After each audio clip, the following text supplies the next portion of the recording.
Professor अखिल स्वामी जी के पास और आपसे चर्चा करेंगे राजनीतिक अर्थशास्त्र इसका क्या है। उस समय जो हम लोग उसको देख रहे थे कि एक जो धारणा बनी थी कि अपोजिशन के पास से उस समय आम चुनाव होने वाला था और था कि अपोजिशन के पास से धन निकाल लिया जाए क्योंकि उसका ये लोग इस्तेमाल करेंगे चुनाव में और उसकी स्थिति, तो उस तरीके से उन्होंने दोहन किया उसका।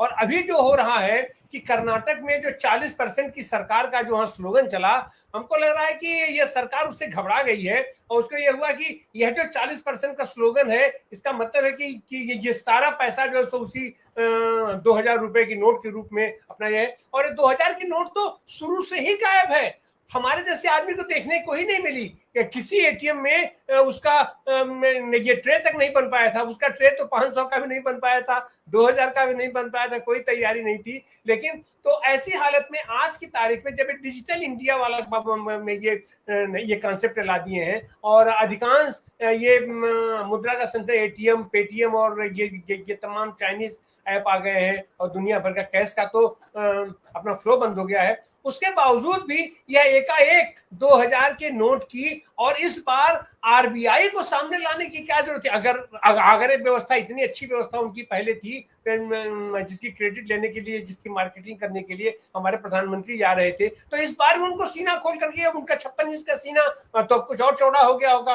उसको लेकर उनको आना चाहिए था।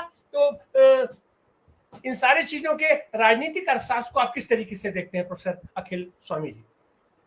देखिए आनंद जी, आपने कहा एक मुहावरा सुनाया, एक मुहावरा जो उत्तर प्रदेश में बहुत चलता है मैं सुनाता हूं, वो है कि खाया पिया कुछ नहीं, गिलास फोड़ा बारे आने।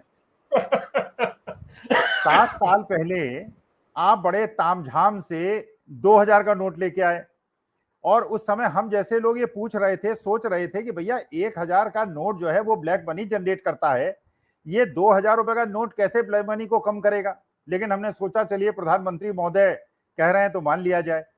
6 साल के बाद, 7 साल के बाद कह रहे हैं कि नो गलत निर्णय था, वो निर्णय गलत था, 2000 का नोट हम खत्म कर देंगे, या 500 के नोट में सारे काम होंगे। देखिए एक चीज मैनेजमेंट साइंस में आनंद जी बड़ी इंपॉर्टेंट होती है, वो ये होती है, मैनेजमेंट का सिद्धांत है planning, organising, leading and controlling. Manager के 4 रोल होते हैं, सबसे महत्वपूर्ण रोल होता है प्लानिंग। हम लोग हमेशा ये कहते हैं किसी भी उद्यमी को या किसी भी व्यक्ति को अगर कोई चीज प्लान करनी है तो सबसे पहले प्लानिंग में 80% टाइम दो, खूब टाइम व्यतीत करो, भविष्य में क्या हो सकता है, क्या नहीं हो सकता है, कैसे होगा तो क्या होगा, इसमें टाइम व्यतीत करो, खूब पैसा खर्च करो। ये नहीं कि आंख मूंद के निर्णय ले लो और 6 महीने के बाद कहो कि निर्णय गलत हो गया, अब इसको परिवर्तन करने की आवश्यकता है। देखिए अर्थशास्त्र इतना जटिल विषय है, इसमें निरंतरता होना बहुत आवश्यक है। अगर आपकी नी जर्क रिएक्शन होगी कि एक निर्णय ले 6 महीने के बाद बदल दें, 2 साल के बाद बदल दें, 4 साल के बाद बदल दें, पूरी अर्थव्यवस्था को बर्बाद कर देंगे। मैं अपोजिशन और सत्ता पक्ष की इस समय बात नहीं करता, राजनीतिक व्यक्ति तो मैं हूं नहीं, लेकिन देश की अर्थव्यवस्था को बर्बाद कर दिया आपने जो ये पहले नोटबंदी की। और जिस समय नोटबंदी की उस समय इन्फ्लेशन लोएस्ट लेवल पे था। जब इन्फ्लेशन लोएस्ट लेवल पे हो उस समय अगर मुद्रा सप्लाई को आप कम कर देंगे तो नेगेटिव में इन्फ्लेशन चला जाएगा और सर्कुलेशन रुक जाएगा और जीडीपी गिर जाएगी। पिछले 6 साल की जीडीपी आप देख लीजिए लगातार गिर रही है और उसका दोष केवल नोटबंदी में है। अगर आप इस चीज की कल्पना नहीं कर पा रहे थे कि 2000 नोट आने के बाद ये सारा पैसा पूंजीपतियों के साथ इकट्ठा हो जाएगा, और आप ये देखिए उस समय 2016-17 में 16 लाख करोड़ का मार्केट में जो सब मनी सप्लाई था, आज 27 लाख करोड़ का है। मनी सप्लाई तो कम नहीं हुआ। फिर इसके बाद आप ये देखिए जो विदेशी आपके स्विस बैंक में पैसे इकट्ठे हुए हैं वो बढ़ गए 40%। तो ब्लैक मनी कम नहीं हुआ, मनी सर्कुलेशन बढ़ गया, स्विस बैंक में पैसा बढ़ गया, और आप कह रहे हैं ब्लैक मनी को कम कर लेंगे। ये जो नी-जर्क रिएक्शन है। और तीसरी बात जो मैं समझता हूं, देखिए वो निर्णय था प्रधानमंत्री का, जबकि निर्णय होना चाहिए था मॉनेटरी पॉलिसी का, निर्णय होता है आरबीआई का, आरबीआई गवर्नर का अधिकार होता है। फिस्कल पॉलिसी का निर्णय लिया जाता है वो होता है फाइनेंस मिनिस्ट्री का, और मॉनेटरी पॉलिसी का निर्णय लेता है आरबीआई, जो एक ऑटोनोमस बॉडी है। अधिकार था आरबीआई गवर्नर का और निर्णय ले लिया प्रधानमंत्री महोदय ने। अच्छा, इस बार इसका मतलब क्या है कि प्रधानमंत्री ने जो 2000 का नोट लाने का निर्णय लिया, आरबीआई गवर्नर उसको कंट्रडिक्ट कर रहे हैं? क्या आरबीआई गवर्नर कह रहे हैं कि माननीय मोदी जी ने गलत निर्णय लिया था, 2000 का नोट ने ब्लैक मनी को जनरेट कर दिया और ये ब्लैक मनी पूंजीपतियों के बाद इकट्ठा हो गया, इसलिए मैं इसको 2000 के नोट को बंद कर रहा हूं? तो क्या आरबीआई गवर्नर मोदी जी के निर्णय क्षमता पे प्रश्न चिन्ह लगा रहे हैं।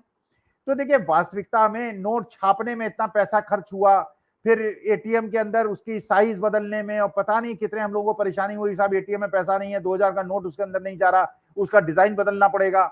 इतने नोट छापने में पैसा खर्च हुआ, एटीएम में खर्चा हुआ, लोग लंबी लाइनों में लगे, अब आप कह रहे हैं वो नोट खत्म हो गया। अरे वास्तविकता में आपने एक आघात पहुंचाया अर्थव्यवस्था को, अब दूसरा आघात पहुंचा रहे हैं अर्थव्यवस्था को। देखिए राजनीतिक दल तो तब जिंदा रहेंगे, हम आप तो तब जिंदा रहेंगे जब देश की अर्थव्यवस्था जिंदा रहेगी। वैसे ही बच्चों की नौकरी जा रही है, वैसे ही अर्थव्यवस्था में कटौतियां हो रही हैं, वेतन कटौतियां हो रही हैं, लोगों की नौकरियां जा रही हैं, गरीबी से नीचे रहने वाले लोगों की संख्या बढ़ती जा रही है। उस समय इस तरह के एक्सपेरिमेंट्स आप कर रहे हैं, और ऐसे एक्सपेरिमेंट्स कर रहे हैं जो अर्थशास्त्र के अनुसार बिल्कुल ठीक नहीं कहे जा सकते। आप अर्थव्यवस्था को चौपट कर रहे हैं। तो कम से कम जो अर्थशास्त्री लोग हैं, जो रघुराम राजन जैसे लोग हैं, उर्जित पटेल जैसे लोग हैं, चिदम्बरम जैसे लोग हैं, उनसे राय ले लीजिए। और आप नहीं पढ़े हुए हैं इकोनॉमिक्स, या आपको नहीं आता है इकोनॉमिक साइंस का अंत में क्या रिजल्ट होगा और क्या करना चाहिए क्या नहीं करना चाहिए, तो भैया दूसरों से राय ले लीजिए। लेकिन इस प्रकार के निर्णय लेके देश की अर्थव्यवस्था को बर्बाद करने का अधिकार हमने आपको नहीं दिया, आप नहीं कर सकते। अब देश की जनता को परेशान आप करना छोड़ दीजिए और विशेषज्ञों की राय लीजिए, और विशेषज्ञों की राय पे आरबीआई इस प्रकार के निर्णय ले। आप कृपा करके इलेक्शन लड़िए, इलेक्शन लड़ाइए, ग्राम पंचायत के भी इलेक्शन लड़ाइए, लेकिन अर्थव्यवस्था को, अर्थशास्त्र